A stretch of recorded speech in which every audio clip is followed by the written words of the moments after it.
From West Virginia Public Broadcasting.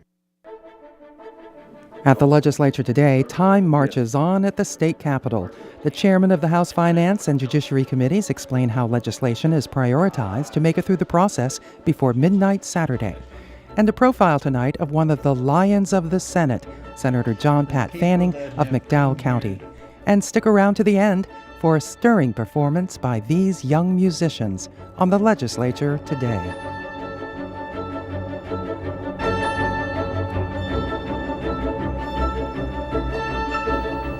And good evening, I'm Beth Voorhees. The state Senate approved legislation today permitting utilities to sell bonds to even out the cost of energy over 30 years. But as Bob Brunner reports, there were two other measures moved to the back burner. The Judiciary Committee recommended 6 House bills for passage, but a measure requiring landlords to immediately relocate tenants and treat properties for mold was sent back for further work. Senators like Bob Williams of Taylor County say there are too many unanswered questions. If we're going to regulate mold, we ought to be regulating the molds that are harmful. There are lots of molds out there that won't hurt anybody and will grow in those conditions. So just to require a landlord, just because there's mold present in the home or a fungus growing out from under the bathtub, that may not be a healthy condition or a good condition, but it certainly may not be unhealthy. Senator Snyder also brought up a good point that there are obligations of the tenant with regard to cleanliness. That if you don't keep the living conditions clean, then you may have situations where mold grows. That's the responsibility of the tenant, not the responsibility of the landlord. The committee did recommend for passage a House bill requiring insurance companies provide the same copay to physical therapists as to physicians and osteopaths. Some companies had hiked that patient share sharply. One House member pushing for the bill is also a physical therapist. As a physical therapist, the problem we've been seeing is that patients are blindsided when arriving at the physical therapy clinic and finding out that their copay has increased dramatically and has actually been categorized with medical specialties. This bill keeps copays for physical therapy more in check with a typical office visit that most patients and consumers would expect when they arrive at the PT clinic. On the Senate floor, a controversial measure requiring insurance companies to pay for autism disorders was sent back to the Finance Committee. There is concern that the costs of such treatment are exceeding expectations.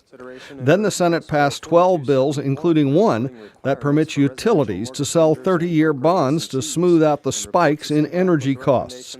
Majority Leader Senator John Unger says there is no financial risk to taxpayers. Evidently last year there was a spike in coal prices where they made electricity. Instead of passing that 30% increase on to the consumers, what this would do is allow the company to bond out over 30 years and spread that spike out from last year over 30 years, so you won't see a significant increase in rates. At least that's what the power companies are telling us. It's no state money in it, no taxpayers' money in it. It just allows them as a company to be able to go and bond in order to spread their cost out that they accumulated last year. Although the bill repealing the telecommunications tax sounds like it might have been a big deal, it turns out the tax was only collected so lightly that it cost more money to collect it than it brought in. The tax was a holdover from the era of dial telephones and involved equipment no longer in use. The Senate has another 22 bills at passage stage Thursday, though none have generated any controversy. For West Virginia Public Broadcasting, I'm Bob Brunner in Charleston. Time is dwindling for legislators to consider bills. Committees need to have bills to the floor by the end of today to ensure 3 readings. As Adam Cavalier reports, it's led to some lengthy committee meetings. The House Judiciary Committee met for 13 hours Tuesday, mulling over more than 15 bills. The committee finished up around midnight after working through both the texting bill and the governor's substance abuse bill. Committee Chair Tim Miley says he's proud of what the committee accomplished. It's a stressful, difficult time because everyone's bill that they sponsored is important to them and their communities. and not everyone's bill is going to get on the agenda. So I'm stuck with the being in the unenviable position, as the other chairs of committees are in the House and Senate, of trying to decide, prioritizing what is the most important bill, or what are the most important bills that would benefit the state as a whole, as opposed to the bills that might benefit certain small, discrete groups of people out there. And it's just a judgment decision that has to be made based upon the priority that you give to the bills. Finance Committee Chair Harry Keith White says with limited time left to get bills out, it's taxing to choose what to work on. There's nothing written in stone. Obviously the chairs have quite a bit of say-so on what ends up going on their agenda and what doesn't. We try to prioritize them on, can we, the state of West Virginia, some bills will have that may come over that seem like that they're really good bills, but in my case, when it comes to me, I got to figure out how I'm going to pay for it. So any bills that are passed during this session have got price tags on them. I've got to figure out how that money is going to be found in the budget to pay for them. I, along with my council and staff, look at the bills, as well as in consultation with heads of agencies, in consultation with interested parties, interested people and groups who have an interest in the bills, to find out what the priorities are, what's most important, why it's so important. Is there a crisis that needs addressed, or is it something that we can study in the off season, so to speak, and take up again the following year? So it's just a combination of considering all the various factors that make a bill either important or not quite as important as other bills. And I try to make a very informed decision in deciding what gets on the agenda and what doesn't. The Finance Committee hasn't had any midnight meetings like the judiciary, but that doesn't mean White hasn't had issues figuring out what bills to take up. There's a lot of people say, well, this is a great bill, it's a great bill. And in a lot of respects, there are good bills, but some of them come with high price tags. So those type bills I have to try to prioritize and put them in some sort of order, and you end up massaging, or it's like a puzzle sometimes, or Jell-O, you might say. You move one piece and another one comes loose over here. The Finance Committee passed 8 bills in the morning session, including one that will create environmentally friendly government buildings when they are constructed. The Division of Energy's Jeff Hairholt says Senate Bill 76 only affects new government buildings. This does not impact does not impact private buildings, does not impact residences. We're literally moving the code from 2001 to 2007. When you look at the specific code items, such as HVAC systems, what we've seen is the technology has moved faster than the codes has for the most capital-intensive part of a building. Hairholt says green technology is a worthwhile investment. We've done the $40 million worth of stimulus monies in energy efficiency in state government facilities and city and county buildings. You're looking at the average and cost savings of an energy efficiency measure of being 10%. Energy efficiency is probably the best investment you can make. The Finance Committee also considered a bill that will make it more difficult for businesses to skim money off their sales receipts. House Counsel Janelle Jones says the bill bans things known as zappers and phantomware. They may take the form of a device on an electronic cash register or point of sale that has hidden functionalities built into it, or they may be in the form of software specifically designed to operate with particular sales recording program, sometimes called phantomware. They work to suppress sales in an effort to skim cash from business receipts by allowing the operator to underreport gross sales. State Tax Commissioner Craig Griffith says the software makes small adjustments. They'll give you your receipt for $10. They'll collect their 60 cents of sales tax, but that on their Z-tape it may show up as a $5 sale. So it allows them to not only avoid income taxes, but they're skimming that sales tax, that extra 30 cents that they collected. So they're basically keeping 30 of those cents instead of sending it over to the state. Griffith told lawmakers that a restaurant in Connecticut withheld more than $15 million in sales taxes over a 10-year period with the help of the devices. On the House floor, delegates passed 13 bills, including Senate Bill 371. This is Governor Earl Ray Tomlin's bill to allow McDowell County to participate in a national school improvement program which will be headed by the American Federation of Teachers. Education Committee Chair Mary Poling says the bill does 3 things. First of all, they have to have been under a state of emergency and subject to state board intervention for at least the preceding 10 consecutive years. Second, they must face atypical challenges to the delivery of a thorough and efficient education. And finally, they must be engaged in a public-private partnership to begin addressing these challenges both within the school system and in the community at large. That bill passed 95-4. For West Virginia Public Broadcasting, I'm Adam Cavalier in Charleston. Transportation issues coming up. First, here's a look at what's coming up in the Senate tomorrow.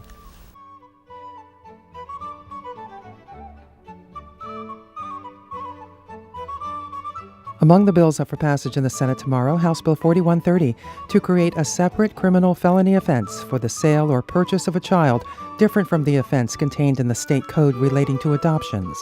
House Bill 4307 clarifying that those persons who have a domestic violence protection order against them are prohibited from possessing firearms. House Bill 4376 allowing wine to be sold at baseball stadiums. House Bill 4433 to provide high school diplomas to war veterans regardless of whether they were attending high school before entering the military. Among the bills on second reading in the Senate tomorrow, Senate Bill 160, the Budget Bill. House Bill 4007 to allow an individual who has voluntarily quit employment to accompany a spouse who's serving in active military duty who has been reassigned to another military installation may still receive unemployment benefits from West Virginia. House Bill 4053 relating to abduction, kidnapping, and human trafficking.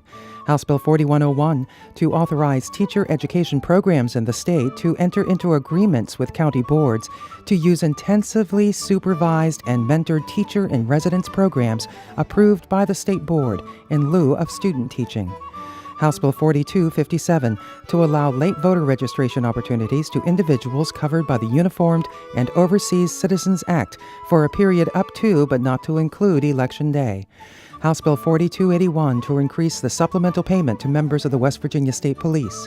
House Bill 4327 to require each birthing facility to perform a pulse oximetry screening for congenital birth defects on every newborn in its care, a minimum of 24 hours after birth. House Bill 4390 to authorize the Secretary of the Department of Health and Human Resources to recognize provider-sponsored networks for the treatment of Medicaid patients. And House Bill 4655 regarding certification, licensure, and revocation procedures for school bus drivers. The State Department of Transportation consists of the Division of Highways, the Division of Motor Vehicles, the Division of Public Transit, the Public Port Authority, the Parkways Economic Development and Tourism Authority, which operates the West Virginia Turnpike, the State Rail Authority, and the Aeronautics Commission.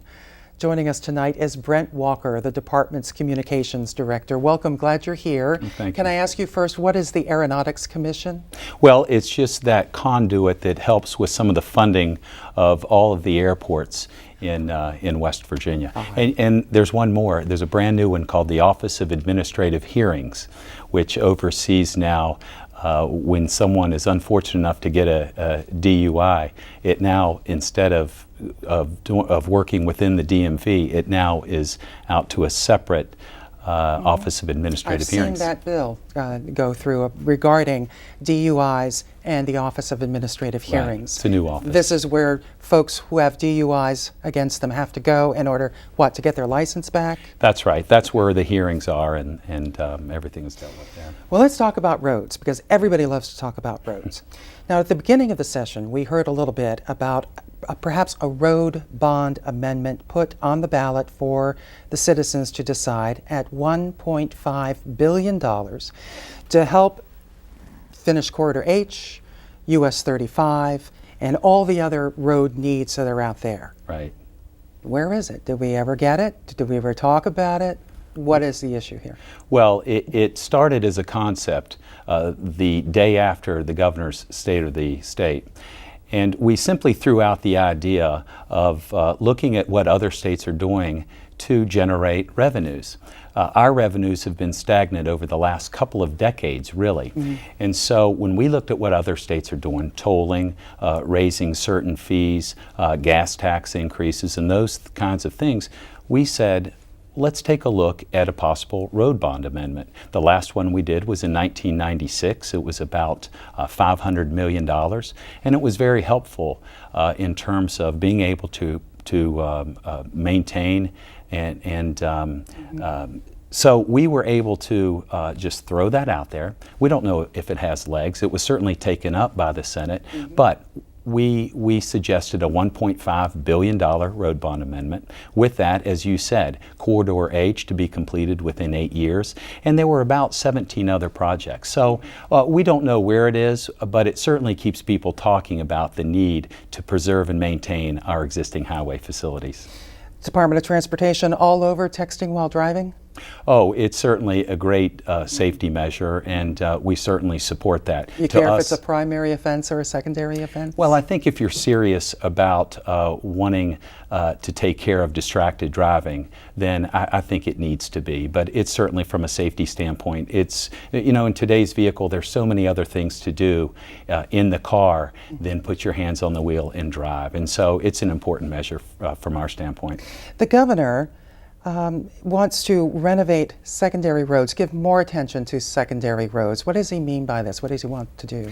Well, you know, for a long time, there are a lot of roads we call secondary roads. That's with daily traffic counts of less than 500 vehicles. So they're really off the beaten path. They're the road less traveled. But yes, Governor Tomlin suggested that we pay a little bit more attention to those, not just in the form of some Band-Aid approaches, but really more permanent fixes. And so what he did under his leadership started with $15 million to be able to spend more time on paving and helping improve some of these roads less traveled. We think this year we'll have a little bit more money to put into it, and it's a great program and a much needed program. And it's not enough to build a road. After you build the road, you got to maintain the road, and that too isn't an expensive proposition. So many more issues to talk about, but I'm afraid we're out of time. Brent Walker, Department of Transportation, thank you very much. Thank you, Beth. And here's a look at what's coming up in the House tomorrow.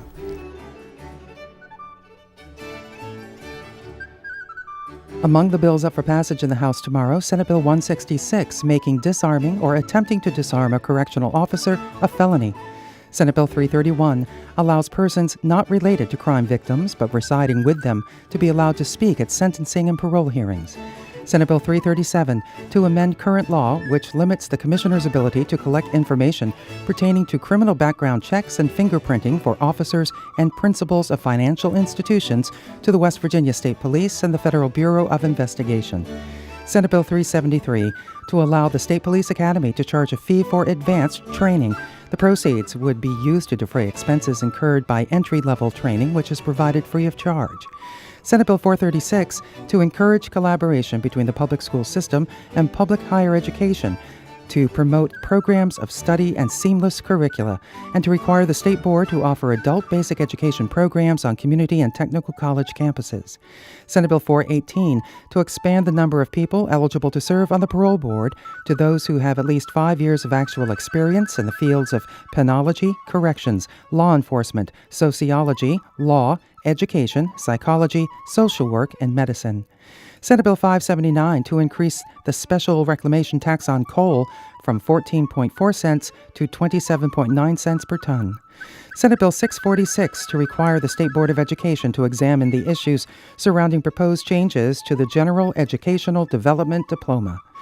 Among the bills on second reading tomorrow, Senate Bill 211, Governor Tomlin's bill to ban texting while driving, Senate Bill 408, creating a criminal offense for intentional defacement of public and private property with graffiti, and House Bill 4013, the House's version of the budget bill. There will be a major change in the makeup of the state legislature next year, with about 25 House members and several state senators retiring or moving on to other jobs. As Bob Brunner reports, one of the retiring members has been in the Senate since 1968. And I want to thank everybody, and it's my privilege to be among these good people from McDowell County. Thank you.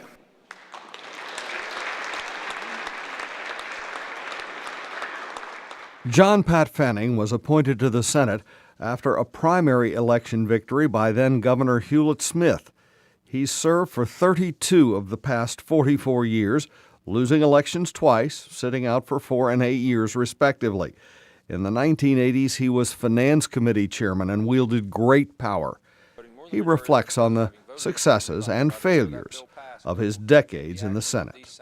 I guess it's the people that I have encountered here, the people that have come here to try to serve, to do their best to help this state progress.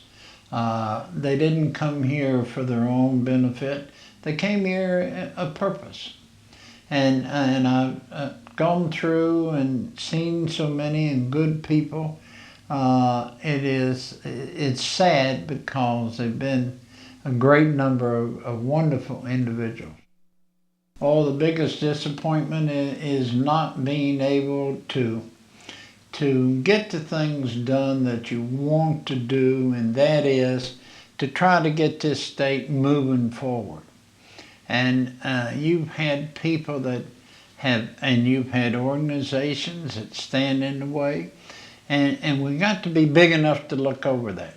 And you know, this is a small state, 1,800,000 people. We have lost a tremendous amount of jobs in the coal industry and here in the valleys, the chemical industry. That is sad. We have outsourced our jobs to other countries, which is really sad. When you ask Fanning to list his accomplishments and final thoughts, he becomes reflective. The senator from McDowell. Well, I think my proudest accomplishment, I've fought in many, many areas. And my biggest problem is always trying to convince the people that you have wonderful programs, but they got to be paid for. And this state only has two things. They have taxes and they have services. And if you want more services, you got to pay more taxes. And if you want less services, then cut the taxes and give it back to the people. I think that what they would remember me for is a man, when he's asked a question, would give him a direct answer. Now, you might not agree with what I tell you, but if you ask me for my opinion, I'm going to give you my opinion. You might not like it, but it's the way I see it and the way I've always operated with people. Be upfront. There's no need of me telling you something that's not right, because I got to go around the corner and tell somebody else a different story. It doesn't work. Be upfront whether they like you or not. John Pat Fanning, a young McDowell County funeral home operator, came here 44 years ago. He had a couple of times out of office during political battles, but for 32 years, he's been a lion of the Senate. With only 3 days left in the session, every other senator sponsored a resolution saluting Fanning for his decades of service. Fellow Senator Truman Chafin even found a rare recording of Fanning singing. The deepest wisdom anyone can attain is to know that their destiny is to aid and to serve. Senator Fanning has done that for many years. And it's been said that anyone wishes to sing can always find a song. And ladies and gentlemen, could my good friend Senator Fanning sing? Just let me give you a little excerpt of his song. Would you do us the honors? If you go to Cinder Bottom, put your money in your shoes, 'cause the women in Black Bottom got them Black Bottom blues. Don't you show that to nobody. Fanning has battled ill health in recent years, including heart surgery. He and his brother operate 3 funeral homes in McDowell County. His decision to retire was spurred by the recent legislative redistricting, which changed his district significantly. To this day, veteran Senate staffers say if they need hard-to-find documents or rare information, Fanning is the go-to source. And soon, that source will be missing from these halls. For West Virginia Public Broadcasting, I'm Bob Brunner in Charleston. This has been the Legislature Today. We leave you tonight with a performance by the West Virginia Youth Symphony String Quartet performing in the Senate chamber. I'm Beth Voorhees. Thanks for joining us. Good night.